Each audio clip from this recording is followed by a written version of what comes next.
अस्सलामुअलैकुम प्यारे बच्चों, I hope you will be fine. आज के इस लेक्चर में हम करेंगे जो आपकी बुक का चैप्टर नंबर 7 है विच इज़ एंजाइम। इस चैप्टर के जो आपकी एक्सरसाइज के शॉर्ट क्वेश्चंस है ये हम करेंगे। वीडियो को हम स्टार्ट करते हैं। इसके साथ ही अगर आप हमारे चैनल पर न्यू हैं तो हमारे चैनल को सब्सक्राइब और हमारी वीडियो को लाइक ज़रूर कर दीजिएगा। यहाँ पर हमारा जो फर्स्ट एक्सरसाइज का क्वेश्चन है वो ये है कि डिफ़ाइन मेटाबॉलिज्म। आपने मेटाबॉलिज्म की डेफिनेशन करनी है या डिफ़ाइन जो मर्ज़ी आप इसको कहें। साथ में आपने डिफ्रेंशिएट करना है, फ़र्क करना है बिटवीन दरमियान कैटाबॉलिज्म एंड एनाबॉलिज्म, दोनों के दरमियान फ़र्क करना है। और ये इस सवाल का जवाब आपको आपकी बुक के पेज नंबर 109 और 110 पर, यानी कि आपके बुक के पेज नंबर 109 और 110 पर आपको इसका जवाब मिल जाएगा। प्यारे बच्चों, यहाँ पर आपने आपकी बुक का जो पेज नंबर 109 है ये ओपन कर लेना है। सबसे पहले आपसे आपके बुक वाले ने पूछा था मेटाबॉलिज्म क्या होता है, तो यहाँ पर आपके पास लिखा हुआ है कि metabolism is the sum of all chemical reactions that occur within an organism to sustain life.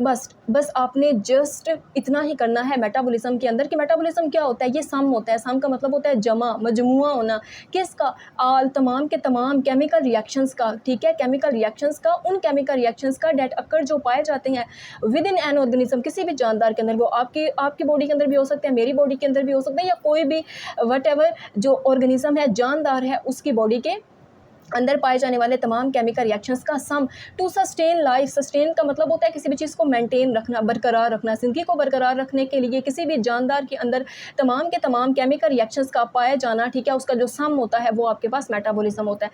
साथ में आपसे उसने पूछा था कि डिफ्रेंशिएट करो कैटाबॉलिज्म को और एनाबॉलिज्म को। एक बात याद रखिएगा स्टूडेंट्स कि जब भी आपके पेपर में डिफरेंस पूछा जाए तो आपने कोशिश करनी है कि आप उसको इस तरीके से लाइन लगा के लिखें, यानी कि अब आपने इसको किस तरीके से करना है कि यहाँ पर आप हेडिंग दे दें कैटाबॉलिज्म की और यहाँ पर आप हेडिंग दे दें एनाबॉलिज्म की।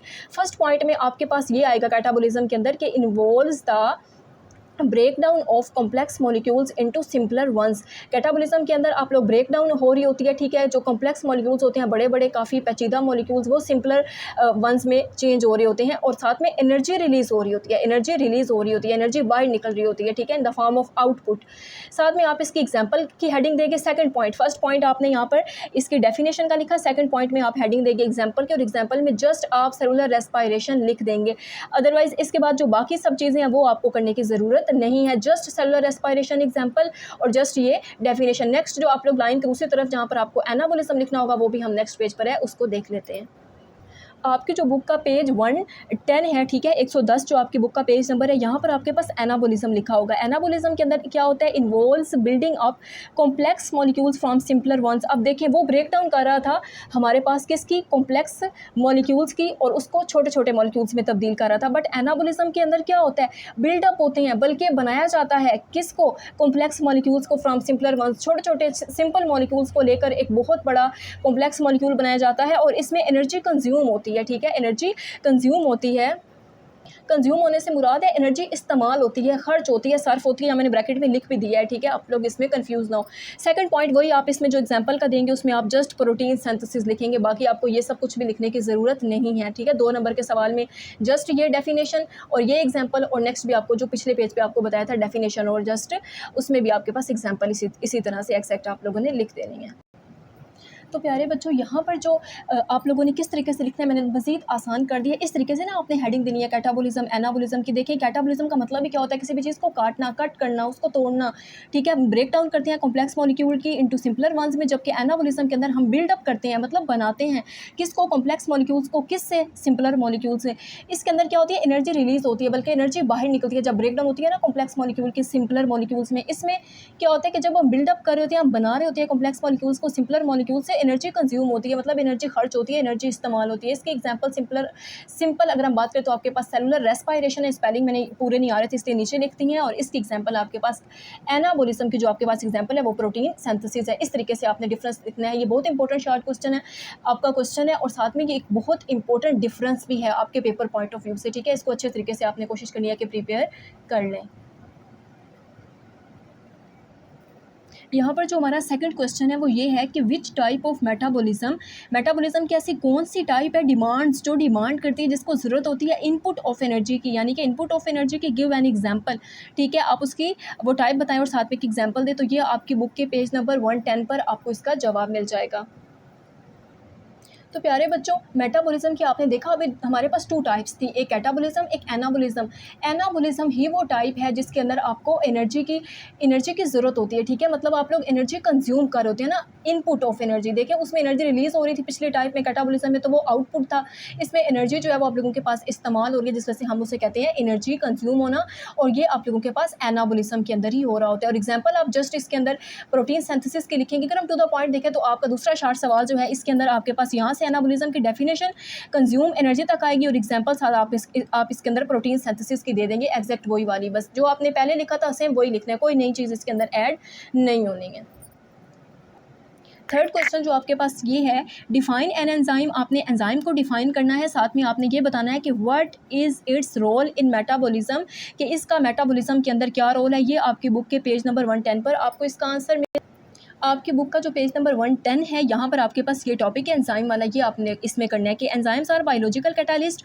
एंजाइम्स क्या होती हैं? बायोलॉजिकल कैटालिस्ट होते हैं। आपके माइंड में ये क्वेश्चन आता होगा कि what do you mean by biological catalyst, ये क्या होता है? आगे वो इसी के बारे में बता रहा है। एंजाइम को वो कह रहा है बायोलॉजिकल कैटालिस्ट होते हैं, और बायोलॉजिकल कैटालिस्ट क्या करते हैं? दे स्पीड अप केमिकल रिएक्शंस। ये स्पीड अप करते हैं, तेज़ करते हैं केमिकल रिएक्शंस को इन लिविंग ऑर्गेनिज्म, जानदार के अंदर, without being consumed in this process, बगैर इस प्रोसेस में इस्तेमाल हुए, इसमें खर्च हुए, इसमें सर्फ हुए। ये क्या कर रहे होते हैं? बाय एंजाइम जो बायोलॉजिकल कैटालिस्ट होते हैं, केमिकल रिएक्शंस को हमारी बॉडी के अंदर स्पीड अप कर रहे होते हैं। इसकी बड़ी बेस्ट वन एग्जांपल आपके पास ये है कि जैसा कि आपने सुन रखा होगा केमिस्ट्री में, आप ये चीज़ पढ़कर आए भी होंगे कि हमारे स्टमक के अंदर पेप्सिन एंजाइम पाया जाता है, ठीक है। वो हमारी बॉडी में क्या करता है? लिविंग ऑर्गेनिज्म ना हम कंसिडर कर लेते हैं, लिविंग ऑर्गेनिज्म के अंदर केमिकल रिएक्शंस को स्पीड अप कराते हैं, हमारी बॉडी में डाइजेशन कराता है ना, फूड को डाइजेस्ट कराता है, हजम करवाता है, ठीक है। वॉट एवर वो प्रोटीन हो, कार्बोहाइड्रेट्स हो, लिपिड्स हो, हमें जितनी ज़रूरत होती है, जितनी नीड होती है, वो हमें देता है। कभी आपने ये देखा कि पेप्सिन जो है वो कंज्यूम हो गया है, भाई सर्फ हो गया, इस्तेमाल हो गया, अब क्या होगा? ऐसा कभी भी नहीं होता। या आपने कभी देखा है कि पेप्सिन जो है वो चेंज होगा, उसकी जगह कोई और एंजाइम हमारे स्टमक के अंदर आ गया? ऐसा भी कभी नहीं हुआ। ना तो वो कभी अल्टरनेट होगा, चेंज होगा, और ना ही कभी वो कंज्यूम होगा।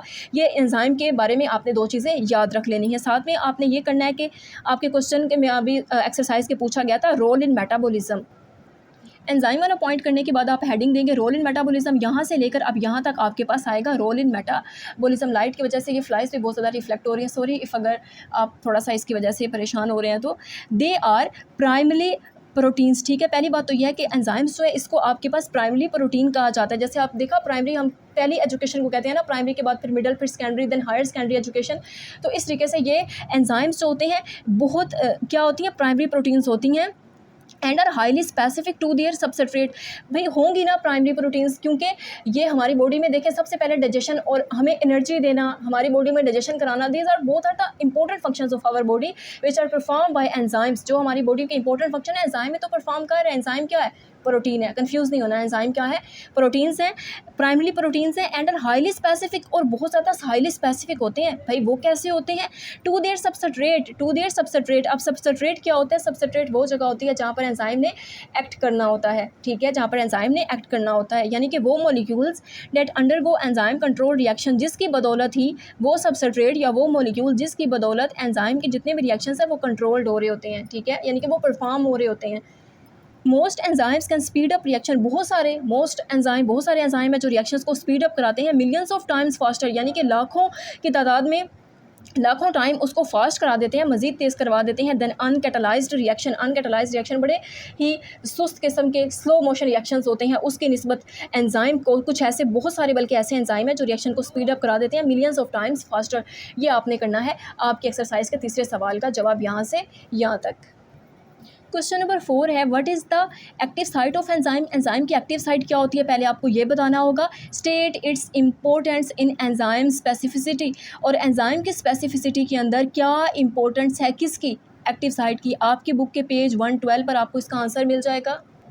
यहाँ पर देखें, एन एंजाइम हैज़ वन और मोर पॉकेट्स और क्लेफ्ट्स ऑन इट्स सरफेस। एक एंजाइम के पास, ठीक है, एक एंजाइम जो है वो एक या एक से ज़्यादा पॉकेट्स या क्लेफ्ट्स रखता है अपनी सरफेस पर। These are called active site. इसी को तो हम एक्टिव साइट कहते हैं, ठीक है। साथ में आपने इसकी थोड़ी बहुत इंपॉर्टेंस भी बतानी है, वो अगली लाइन के अंदर है कि these active sites are directly involve in catalysis. और ये जो एक्टिव साइट्स होती हैं ये डायरेक्टली इन्वॉल्व होती हैं, ठीक है, कैटालिसिस के अंदर। कैटालिसिस आप लोगों के पास क्या होता है? बेसिकली कैटालिस्ट से निकला है और इसका मतलब होता है किसी भी रिएक्शन को स्पीड अप करवाना। जैसे कैटालिस्ट होता है ना, रिएक्शन को स्पीड अप कराता है, कैटालिसिस में भी यही होता है, रिएक्शन को स्पीड अप कराया जाता है।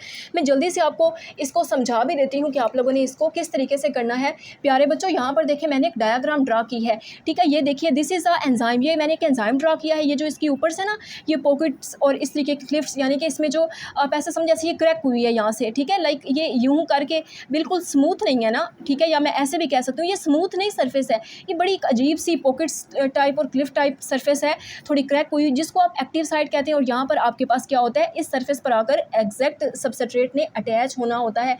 यही तो वो कहता है कि एक एंजाइम के पास एक या एक से ज़्यादा पॉकेट्स और क्लिफ्स हो सकते हैं उसकी सरफेस पर। ये एंजाइम इसके सरफेस पर एक या एक से, यानी कि ये एक समझ लें, ये दूसरा समझ लें, एक या एक से ज़्यादा पॉकेट्स और क्लिफ्स हो सकते हैं। और ये जो एक्टिव साइट है ना, मींस टू से डैट ये वाली जो एक्टिव साइट है ये आपके पास क्या होती है प्यारे बच्चों, ये डायरेक्टली इन्वॉल्व होती है किस में, कैटालिसिस में। यही आपका आपके चौथा जो आपका 4 शॉर्ट क्वेश्चन है उसका आंसर है। अब यहाँ पर देखिए प्यारे बच्चों, आपका जो एक्सरसाइज का क्वेश्चन नंबर 5 है वो ये है कि प्रोवाइड एन एग्जाम्पल। आपने की एग्जाम्पल प्रोवाइड करनी है of a specific enzyme substrate pair, ठीक है। जो आपके पास ऐसी एक एग्जाम्पल दें जिसके पास एंजाइम भी हो और सबस्ट्रेट का एक बाकायदा पेयर बना हो। सबसे पहली बात तो ये है कि इस सवाल का जो जवाब है, और ये आपके पास बहुत ही आसान सा है, ठीक है। देखें, सबसे पहले तो आपके पास आप यहीं से स्टार्ट करेंगे अपने क्वेश्चन में से ही कि an example of a specific enzyme substrate pair is amylase, AMYLASE मैंने लिखा हुआ है, विच इज़ एंजाइम, जो कि आपके पास एंजाइम है, एंड स्टार्च। दो चीज़ों का जिक्र कर रही हूँ, एक अमाइलेज का, एक स्टार्च का। Amylase is a enzyme and starch is a substrate, and starch is a substrate. अब ये दोनों चीज़ें क्या काम करेंगी, ये आपके पास जो अमाइलेज होगा ना, अमाइलेज विच इज़ एंजाइम, ये ब्रेक कर देगा, ब्रेक डाउन करेगा स्टार्च की। आपको पता है स्टार्च एस से, सबस्ट्रेट भी एस से, इसकी इनटू शुगर। यही आपके पास इस सवाल का जवाब भी है। नेक्स्ट आपके पास है प्यारे बच्चों आपकी एक्सरसाइज का क्वेश्चन नंबर 6। क्या कह रहा है आपकी बुक वाला इसमें कि what is the effect of, effect बताना है, असर बताना है सबस्ट्रेट कंसंट्रेशन का, किसकी, सबस्ट्रेट की कंसंट्रेशन का, ऑन एंजाइम एक्टिविटी, एक एंजाइम की एक्टिविटी पर सबस्ट्रेट की कंसंट्रेशन का क्या असर है, ठीक है। कंसंट्रेशन होता है किसी भी चीज़ का तादाद, किसी चीज़ की तादाद को, किसी चीज़ के इज्तिमा को, मजमूए को। सबस्ट्रेट की तादाद का एंजाइम की एक्टिविटी पर क्या असर होता है। इस सवाल का जवाब आपको आपकी बुक के पेज नंबर 114 पर मिलेगा। सो लेट्स सी, जल्दी से ओपन करते हैं और हम इसको देखते हैं कि इस क्वेश्चन का आंसर आपने किस तरीके से करना है। तो यहाँ देखिए प्यारे बच्चों, मैंने आपकी बुक का पेज नंबर 114 ओपन कर लिया। ये है सबस्ट्रेट कंसंट्रेशन वाला टॉपिक और ये आपको सारा का सारा ही करना होगा। आई नो कि आप एक बार थोड़े से हो जाएंगे कि हाई इतना ज़्यादा लाइन्स हमने करनी है, बट इसमें कुछ भी नहीं है। अभी सुनते हैं और फिर आप देखिएगा कि इंशाल्लाह ये क्वेश्चन आपको किस तरीके से याद होगा। और this is a important short question, ठीक है। An increase in substrate concentration, अगर आप इंक्रीज़ कर रहे हैं यानी कि आप अगर बढ़ा रहे हैं प्यारे बच्चों सबस्ट्रेट की कंसंट्रेशन को, सबस्ट्रेट की तादाद को, दूसरे लफ्ज़ों में increases the rate of reaction, ज़ाहिर बात है रेट ऑफ रिएक्शन भी बढ़ जाएगा एट हाई सबस्ट्रेट कंसंट्रेशन। और जब आपके पास हाई हो जाएगी कंसंट्रेशन, सबस्ट्रेट की तादाद बढ़ जाएगी। All active sites of enzyme are occupied, तो जितनी भी एक्टिव साइट होगी वो एंजाइम की ऑक्यूपाई हो जाएगी, मतलब वो फिल हो जाएगी। इन दिस कंडीशन, इस कंडीशन पर any more substrate molecule do not find free active site, इस कंडीशन में क्या होगा कि जो बहुत सारे एनी मोर जो आपके पास सबस्ट्रेट मॉलिक्यूल्स होंगे डू नॉट फाइंड, वो हासिल नहीं कर पाएंगे free active sites. This state is called saturation of active site, इस स्टेट को आप सैचुरेशन ऑफ एक्टिव साइट कहते हैं, जबकि एक्टिव साइट के पास अब फिल हो चुकी है, जगह नहीं बची है, ठीक है। And the reaction rate does not increase, और फिर एक टाइम आएगा जब रिएक्शन रेट आपके पास इंक्रीज नहीं होगा। तो ये थी आप लोगों के पास 3-4 लाइनें, बड़ी आसान सी हैं। तो प्यारे बच्चों, ये जो आपकी बुक में आपको बहुत सारी 4-5 लाइनें देखने को मिल रही थी, अगर हम सिंपली इसको देखें ना तो इसमें आपकी बुक वाला पता है क्या कहता है, वो ये कहता है कि अगर मैं सबस्ट्रेट को बढ़ाऊं तो क्या होगा, सबस्ट्रेट को बढ़ाने से, मैंने सिर्फ इतना सा अगर आपकी बुक के अकॉर्डिंग इतना सा सबस्ट्रेट को बढ़ाया है, इसकी कंसंट्रेशन को, इसकी तादाद को इंक्रीज़ किया है, तो मेरे पास रेट ऑफ रिएक्शन इतना इंक्रीज़ हो जाएगा। लेकिन मैं थोड़े से टाइम के बाद क्या करूँ, मैं सबस्ट्रेट की कंसंट्रेशन को, तादाद को इतना ज़्यादा, बहुत ज़्यादा कर दूँ, लेकिन अब की बारी मेरे पास रिएक्शन नहीं बढ़ेगा। उसकी वजह पता है क्या है, एंजाइम तो जो मेरे पास है उसकी जो एक्टिव साइट है वो ऑक्यूपाई हो जाएगी। ज़ाहिर बात है सबस्ट्रेट ने तो आके एक्टिव साइट पर ही लगना है एंजाइम की। मैं सबस्ट्रेट को तो बढ़ाती जा रही हूँ, क्या मैं एंजाइम को बढ़ा रही हूँ? नहीं, क्या मैं एंजाइम को नहीं बढ़ा रही हूँ, बल्कि मैं सबस्ट्रेट की कंसंट्रेशन को बढ़ा रही हूँ। इसका रिजल्ट ये निकलेगा कि more substrate do not find free active site, मज़ीद जो आने वाले सबस्ट्रेट्स उनको एक्टिव जो साइट है वो फ्री नहीं मिलेगी अटैच होने के लिए, जिसकी वजह से आप लोगों के पास एक ऐसा पॉइंट आएगा जिसको आप सैचुरेशन ऑफ एक्टिव साइट कहेंगे। अब एक्टिव साइट फिल हो चुकी हैं, हमने एंजाइम की कंसंट्रेशन को नहीं बढ़ाया है, हमारे पास एंजाइम वही है, एक्टिव साइट वही है, सबस्ट्रेट को बढ़ाते जा रहे हैं। आखिरकार एक टाइम आएगा ना जब सैचुरेशन पॉइंट आएगा, सबस्ट्रेट ऑलरेडी अटैच हो चुके होंगे, जो बच जाएंगे वो अटैच नहीं हो सकेंगे। दैट्स वाई हमारे पास रेट ऑफ रिएक्शन भी फिर नहीं बढ़ेगा। ये इन लाइन्स के अंदर सिंपल सा आपकी बुक में बताया गया था और आपने इसको एज इट इज़ ही तैयार करना है।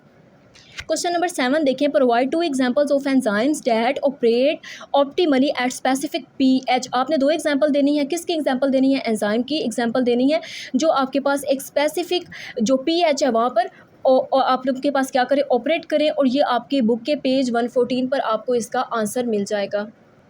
सो प्यारे बच्चों, ये मैंने आपकी बुक का पेज 114 ओपन कर लिया है। ये वाला जो आपके पास पीएच वाला टॉपिक है आपने ये ओपन करना है। इसके अंदर यहाँ से लेकर यहाँ तक आपके शॉर्ट क्वेश्चन जो आपका 7 है इसका आपको आंसर मिल जाएगा। क्या कहा गया है इसके अंदर? पेप्सिन एक आप लोगों के पास एंजाइम है जो हमारे स्टमक के अंदर होता है, वर्क्स इन एसिडिक मीडियम। ये एसिडिक मीडियम में वर्क करता है। वो आपको ब्रैकेट में पीएच भी बता रहा है 1.5 से लेकर 2.0 तक। ठीक है, ये इसकी पीएच वाली वैल्यू होती है जो कि एसिडिक मीडियम के अंदर आती है। ये एमसीक्यूज़ में आपने पीएच इसकी याद रखनी है। और पेप्सिन स्टमक में पाया जाता है, ये भी आपने एमसीक्यूज़ में याद रखना है। शॉर्ट सवाल तो ये है ही सही, लेकिन इसके साथ ये एक इंपॉर्टेंट एमसीक्यूज़ भी है। साथ में वो ट्रिप्सिन की बात कर रहा है, वाइल जबकि ट्रिप्सिन इन स्मॉल इंटेस्टाइन, ये हमारी छोटी आंत में होता है। ठीक है, एक हमारी लार्ज इंटेस्टाइन होती है, एक स्मॉल होती है। ये स्मॉल इंटेस्टाइन में पाया जाता है, इसमें आपने कन्फ्यूज़ नहीं होना। इसका नाम है trypsin. Works in alkaline medium, ये वर्क करता है अल्कलाइन मीडियम के अंदर जिसकी पीएच आपको 7 to 8 बताई गई है। ठीक है, ये 2 पीएच 1.5 से लेकर 2.0 विच इज़ अल्कलाइन मीडियम। और पेप्सिन है जो कि स्टमक में होता है, साथ में आपको पीएच बताई गई है 7 to 8। ये पीएच जो है ये अल्कलाइन मीडियम के जो इंटेस्टाइन में पाया जाता है। और ट्रिप्सिन एंजाइम का नाम है। मैं थोड़ा सा आपको पीएच के बारे में यहाँ पर बता देती हूँ। प्यारे बच्चों, यहाँ पर देखिएगा ये आपके पास क्या होता है, पीएच ना इस तरीके का स्केल होता है। ये जो 7 है ना, 7 ये तो आप लोगों के पास न्यूट्रल होता है, 0 से लेकर 1 2 3 4 5 6 7 तक और 7 से लेकर 14 तक। अब यहाँ पर जितने भी मेरे पास नंबर आएंगे वो सारे एसिडिक मीडियम में इंक्लूड होंगे और 7 के बाद के जितने नंबर होंगे वो मेरे पास आपके पास अल्कलाइन मीडियम में इंक्लूड होंगे। अब देख सकते हैं कि 1.5 और 1.5 राउंड अबाउट 1 ही बनता है। और अगर हम 2.0 की बात करें तो ये 2 ही बनता है। डेट्स वाई ये 7 से पहले क्या है तो ये एसिडिक आप लोगों के पास मीडियम में आते हैं। और 7 to 8 यानी कि 7 के बाद 8 तक जो आप 7 के बाद की बात करें ना तो ये आप लोगों के पास आपके अल्कलाइन मीडियम में आते हैं। अगर मैंने आपको पीएच स्केल दिखाया भी है बनाकर, ये इस तरीके से आपने याद रख लेना है। क्वेश्चन नंबर 8 की बात करें तो what do you mean by optimum temperature and pH. Optimum temperature और पीएच से क्या मुराद है? आपकी बुक के पेज 113 और 114 पर 113 और 14 पर आपको इस सवाल का जवाब मिल जाएगा। ये रहा आपकी बुक का पेज नंबर 113। यहाँ पर आपके पास टेम्परेचर वाला टॉपिक है। इसमें देखिएगा क्वेश्चन नंबर 8 का आंसर यहाँ से यहाँ तक आपने करना है ऑप्टिमम टेम्परेचर वाले हेडिंग तक। Each enzyme works at maximum rate, हर एक एंजाइम एक मैक्सिमम रेट पर वर्क करता है। लेकिन कब वर्क करता है मैक्सिमम रेट पर? जब हम उसको स्पेसिफिक टेम्परेचर देते हैं और स्पेसिफिक टेम्परेचर को ही हम ऑप्टिमम टेम्परेचर कहते हैं। यहाँ पर देखिएगा पीएच वाले टॉपिक में प्यारे बच्चों कि जो मैक्सिमम एक्टिविटी होती है, ठीक है, एट अ स्पेसिफिक पीएच, यानी कि जो स्पेसिफिक पीएच पर जो एंजाइम की एक मैक्सिमम एक्टिविटी होती है, this is called optimum pH. और इसको हम ऑप्टिमम पीएच कहते हैं। शुरू से भी आप करना चाहें तो आप कर सकते हैं, अदरवाइज़ अगर आप यहाँ से भी यहाँ तक कर लेते हैं तो राइट होगा, राइट माना जाएगा आपका आंसर। कि एंजाइम्स आर सेंसिटिव, एंजाइम थोड़ा सेंसिटिव होता है, थोड़ा हसास होता है हाइड्रोजन आयन की कंसनट्रेशन को लेकर। ठीक है, हाइड्रोजन आयन ना H पॉजिटिव आयन की बात कर रहे हैं, इसकी तादाद को लेकर, जिसको आप पीएच भी साथ में आप मेंशन वो कर रहे हैं, इसको पीएच भी समझ सकते हैं।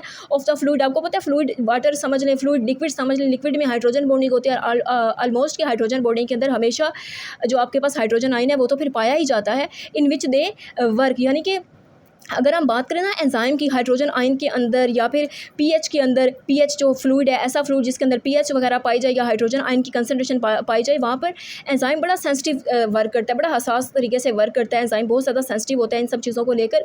तो ये अगर आप लाइन करना चाहें तो आप कर सकते हैं, अगर आप नहीं भी करते तो इसमें कोई बात नहीं है। आप मैक्सिमम एक्टिविटी और specific pH, this is called optimum pH, इतना भी कर ले तो दिस इज़ इनफ, ये इनफ रहेगा। प्यारे बच्चों, नेक्स्ट क्वेश्चन नंबर 9 है कि which type of enzyme inhibitors inhibit the enzymes without attaching to active site. Active site पर अटैच हुए बगैर एंजाइम की जो एंजाइम को इनहिबिट करता है उस एंजाइम इनहिबिटर का टाइप बताएं। तो वो आप लोग के पास नॉन कॉम्पिटिटिव इनहिबिटर्स होते हैं। जस्ट आपने इसका इतना ही एग्जाम्पल में बताना है। साथ में आप क्वेश्चन नंबर 10 देखिएगा, differentiate between competitive and non competitive inhibition. अब आपने यहाँ पर डिफरेंस करना है, लाइक आपने लाइन लगाकर कॉम्पिटिटिव और नॉन कॉम्पिटिटिव इनहिबिशन को एक्सप्लेन करना है। आपकी बुक के पेज 115 पर आपको इसका आंसर मिल जाएगा। तो यहाँ देखिए प्यारे बच्चों, आपकी बुक के पेज 115 पर आपको मिल जाएगा।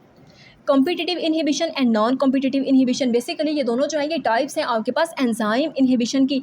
कॉम्पिटिटिव इनहिबिशन, इनहिबिशन का लफ्ज़ ही इनहिबिटर से निकला है, ठीक है, किसी भी चीज़ को रोकना, और कम्पीट करने का मतलब है किसी भी चीज़ से मुकाबला करना, ठीक है। ये इनहिबिशन जो कॉम्पिटिटिव इनहिबिशन है बेसिकली ये कम्पीट करते हैं, यहाँ से लेकर यहाँ तक आप लोगों ने करना है, और ये वाला यहाँ से लेकर यहाँ तक आपका शॉर्ट सवाल है, लास्ट आपका शॉर्ट क्वेश्चन बनता है। तो इसके अंदर क्या है, कॉम्पिटिटिव इनहिबिशन के अंदर क्या होता है कि they compete with the substrate, ये सबस्ट्रेट के साथ कम्पीट करता है to attach with the active site of enzyme, enzyme के एक्टिव साइट पर अटैच होने के लिए उसके साथ मुकाबला करता है, लड़ता है, उसके साथ फाइट करता है।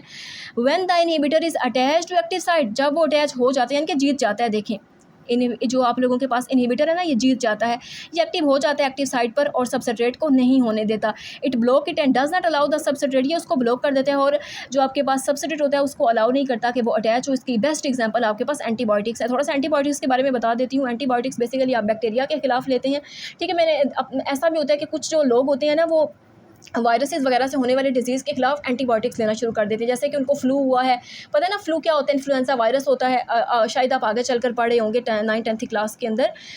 तो इस तरीके से क्या होता है, वो एक उल्टी मेडिसिन मतलब उसके अगेंस्ट गलत मेडिसिन लेना शुरू कर देते हैं, वो एंटीबायोटिक को लेना शुरू कर देते हैं। एंटीबायोटिक ज़्यादातर आपके स्किन इन्फेक्शंस वगैरह को या आपके जो यूरिनरी इन्फेक्शंस होते हैं, ठीक है, उन सब के खिलाफ आपको एंटीबायोटिक लेनी होती हैं। आपको फिर इन चीज़ों का थोड़ा सा ख्याल रखना चाहिए, ठीक है। ये आप लोगों ने इसमें कर लेना है। अगर हम नॉन कॉम्पिटिटिव इनहिबिशन की बात करें तो इसके अंदर क्या होता है कि they do not attach to the active site of enzyme. देखें यहाँ पर इनहिबिटर एक्टिव साइट पर एंजाइम के अटैच नहीं होता रदर, लेकिन इसके साथ ही वो क्या करता है, they attach to some other location of enzyme, जाके एंजाइम की दूसरी साइड पर अटैच हो जाएगा, ठीक है। And this attachment changes the overall shape of enzyme, ये अटैचमेंट एंजाइम की पूरी शेप को बदल कर रख देगी। And also the change of active site, साथ में क्या करेगी, एक्टिव साइट को भी बदल के रख देगी। So this change active site does not fit the substrate.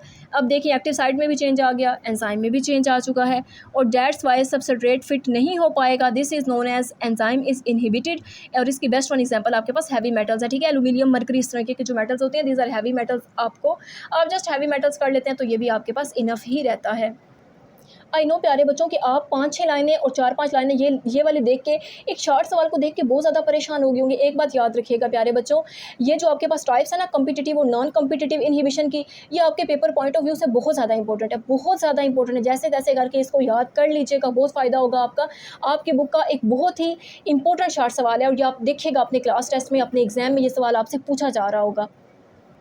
I know कि अब आप परेशान भी होंगे इतनी ज़्यादा लाइंस कैसे याद करें। अब मैं आपको ट्रिक से समझाती हूँ और इंशाल्लाह उसके बाद आप देखिएगा, आप खुद देख लेंगे कि आपको ये सवाल बिल्कुल भी मुश्किल नहीं लगेगा। सबसे पहले बात कर लेते हैं कॉम्पिटिटिव इनहिबिशन की। फोकस करना है इस डायग्राम पर, ठीक है। ये जो यहाँ पे ये ब्लू कलर का है ना, this is inhibitor, this is inhibitor, competitive inhibitor. ये क्या करेगा, ये यहाँ पे लड़ना शुरू कर देगा, फाइट करना शुरू कर देगा, किसके साथ, सबस्ट्रेट के साथ। ये कहेगा सबस्ट्रेट को एंजाइम के एक्टिव साइट पर, भाई तुमने नहीं अटैच होना, मैंने अटैच होना है, और ये जीत जाता है, ये जीत जाता है, ये विन कर जाता है, क्योंकि ये इस एक्टिव साइट पर आके अटैच हो जाएगा। अब ये क्या